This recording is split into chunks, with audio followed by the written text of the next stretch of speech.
Mom was found dead in ditch with her 3-year-old unharmed. Decades later, police identify her killer.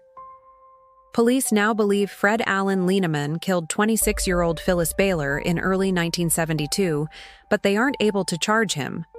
More than 50 years after an Indiana mother was found dead in a ditch on the side of a road, her young daughter by her side and unharmed, police have finally identified the man they believe killed her.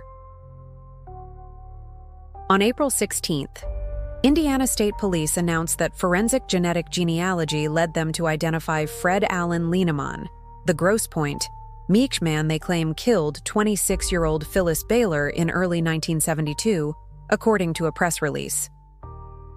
Police said Lienemann, who was murdered in 1985, would have been 25 at the time of Bailer's killing. His DNA was found on Bailer's clothing, according to police.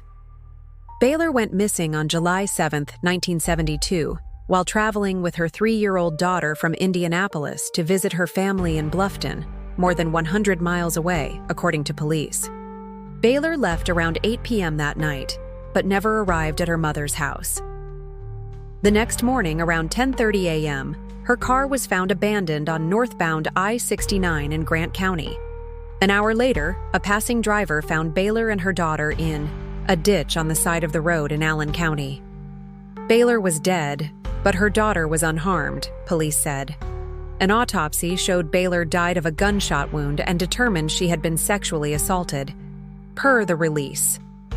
Police noted that DNA testing was not available in 1972 and did not gain widespread use in law enforcement until the early 1990s. Years after the killing, a partial DNA profile was developed from Bailer's clothes, which eliminated the main suspect. The case soon went cold.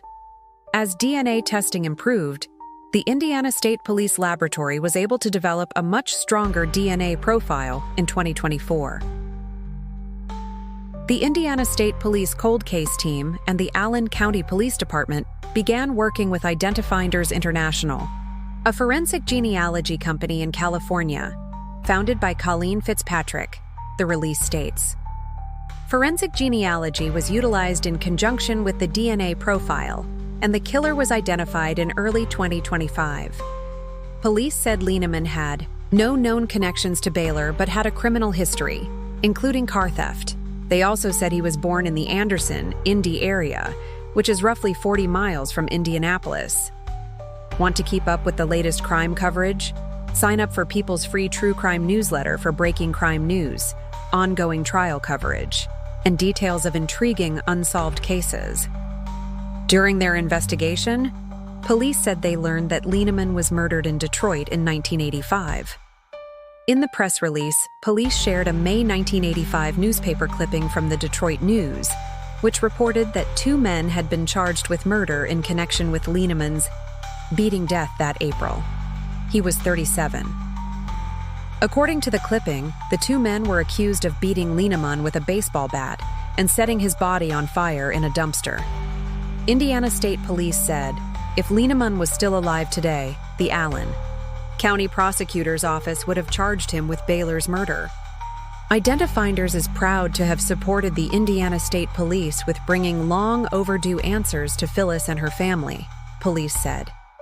This case is an example of still another homicide that would never have been solved without forensic genetic genealogy.